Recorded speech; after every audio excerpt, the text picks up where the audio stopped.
It's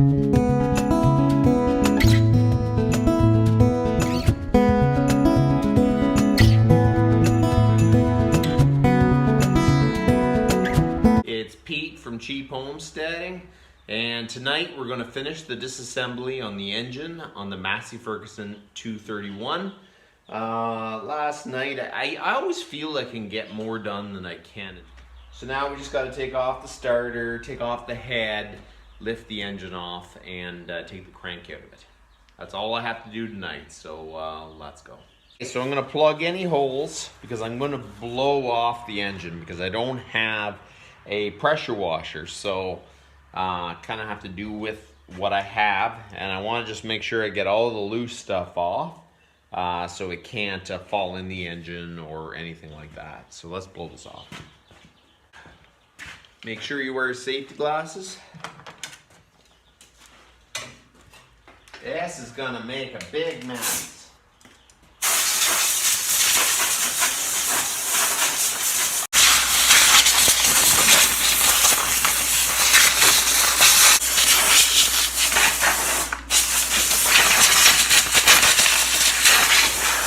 These starters are a pain in the butt. They're easy to get these bolts out, but the back bolt is 5/8. But even with a shallow socket, it barely fits on. So you kind of have to put quite a few extensions and put quite a bit of force on it when you're about ready to break it loose.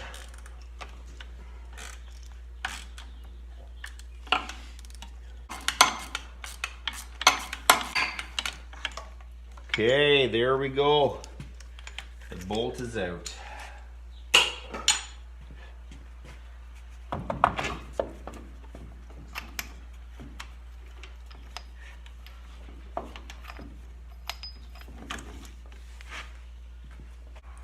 These motors are great old motors, but I heard from an older mechanic that I work with that when they were a Massey dealer, the nuts used to come off the connecting rods on these tractors, and they had update kits to fix the problem.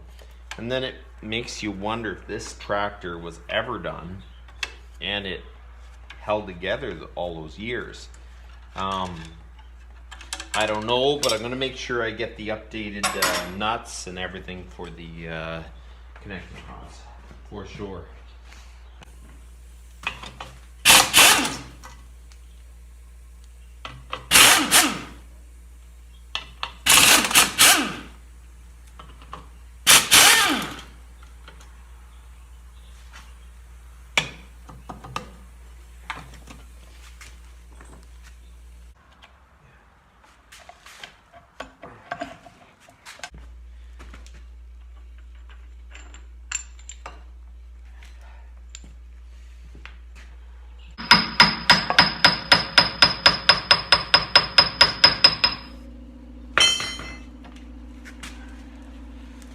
There we go, pulleys up.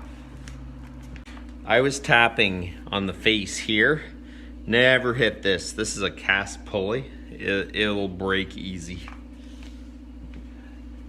We're gonna take the front of the timing cover off.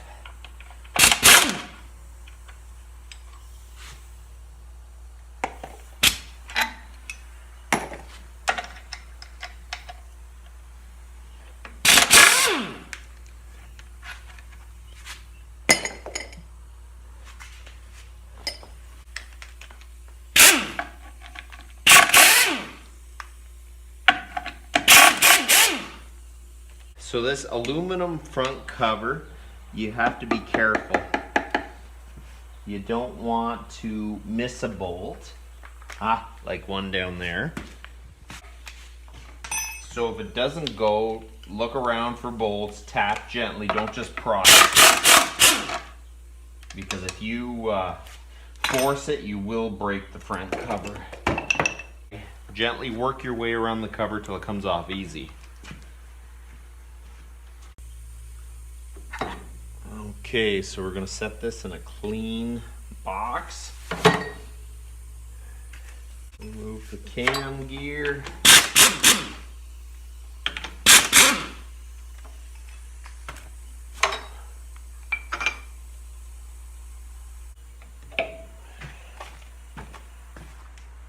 This is about as far as I can go until I get the head off it, and so I can pull the cam out, and then I can finish removing the front cover. For my application, it's way easier to remove the head, all the extra weight, and I'll lift it off because it's just sitting nicely here. I don't have an engine stand to put it on, so I'll be hunched over trying to do the rest of it. So, and I have to remove the head, pull the push rod so I can pull the cam out. So let's start taking the head off. Okay, so when you pry in a few places. Don't pry all at once, because if you bend the valve cover, the thing will leak forever. Okay, so now we're going to remove the valve rocker arm assembly, this whole piece. I'm going to disconnect the lube line first. You know what's truly amazing? You can tell these tractors were assembled more just by hand. Even this brass they put, you'd never see that anymore. But you can tell someone actually brazed that on. Now they're just factories and robots, really.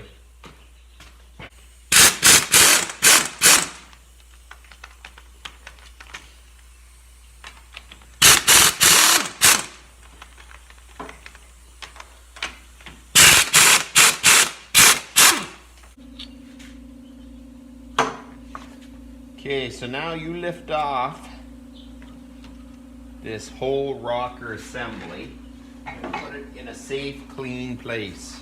Okay, so all the head bolts are loosened. I am only using this strap to lift the head up.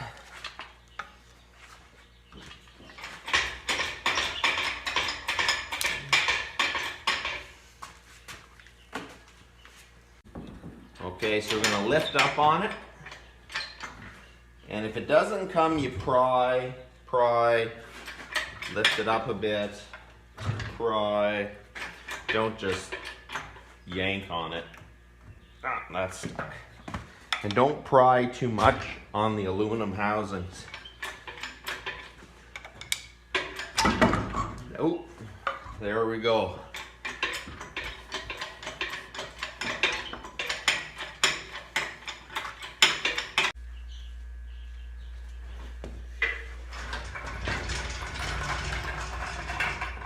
So now I want to remove the cam, but to get the cam out, you got to remove the fuel pump.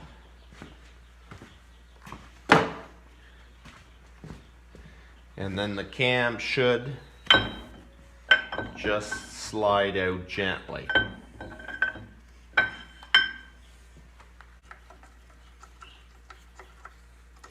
You don't have to actually take the timing cover off to get the crank out of it. But I want to make sure everything is good. If I'm this far, I might as well change the gaskets that are on the front and everything to make sure that we don't have trouble down the road. So you give it a wiggle. Oh, one more. Look at that.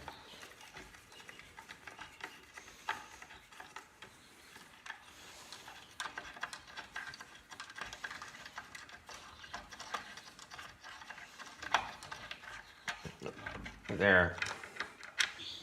Okay. I'll lift this off, and you can leave the injection pump on it. You don't have to unbolt it. Okay, so I got one more bolt here, I believe, and then she should start coming loose.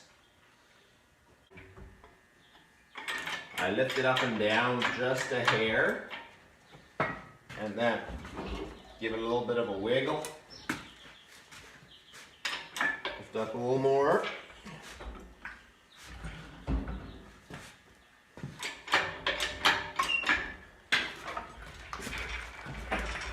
there we go. The engine is free.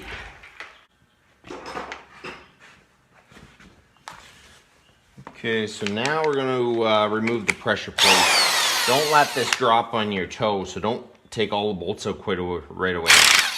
Just a little bit. Make sure you leave it. Thread it in a little bit.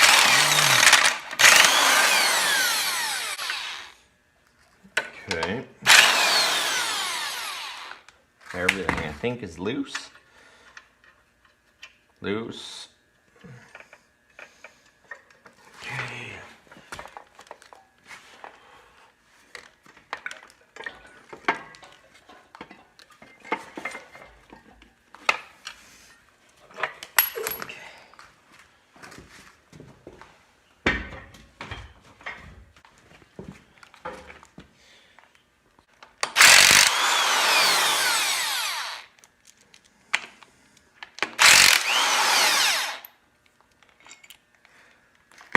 Okay.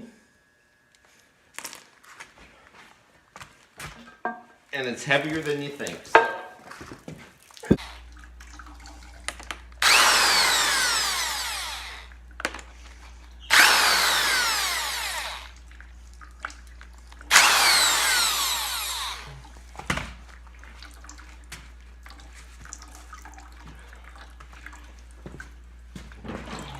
Okay, so now we'll try to get this cover loose.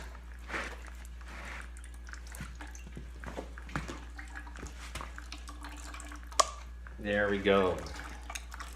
She's breaking loose a bit.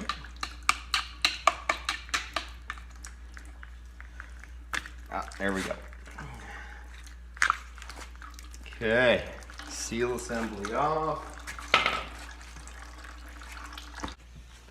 Okay, so what I want to do is make a temporary table out of a pallet. I'll put jack stands around it. I don't have an engine stand. I want to build an engine stand for one of these, one that's heavy enough to handle bigger diesel motors. Because realistically, if I put this on and put the head and everything on it, I will destroy a just normal cheap automotive engine stand. So I'd like to make a heavy one, but till then, I'm just going to use what I got. So I'll put it on a pallet and 4 stands.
What am I stuck on?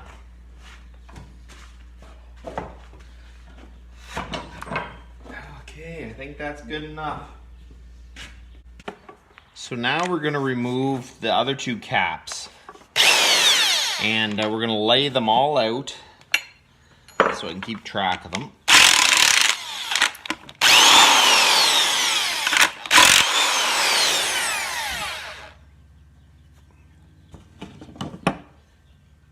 Okay, so now if you pull on it and wiggle, this one will come out.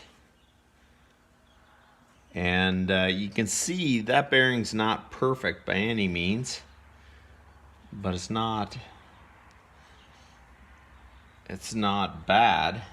So we're going to remove the snap ring that holds the idler gear on the oil pump. Oh, I dropped it.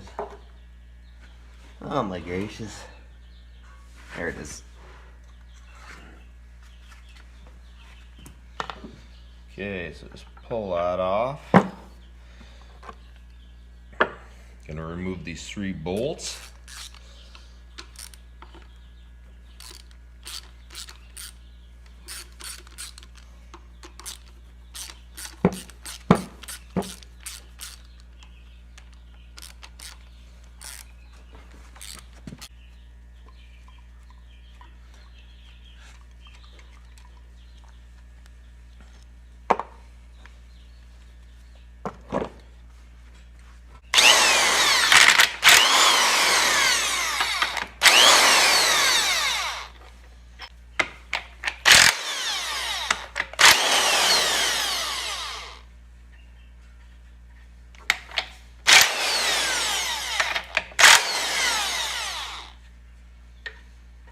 I'm going to leave one kind of in so it can't fall on the ground. Just going to give it a light tap. There we go. There's one. We're going to set them in order as we go.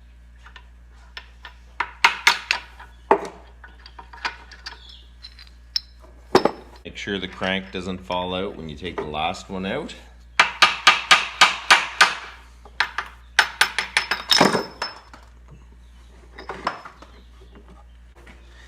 Now I lift the crank out.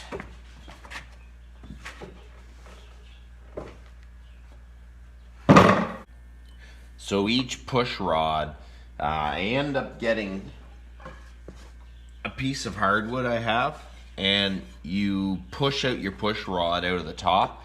If it's a little bit too stiff for that, you can tap it gently, but that's why you use a wooden stick to do it, so it won't damage anything. And you don't push it right on the bearing. If you hope to use the bearings, you remove them.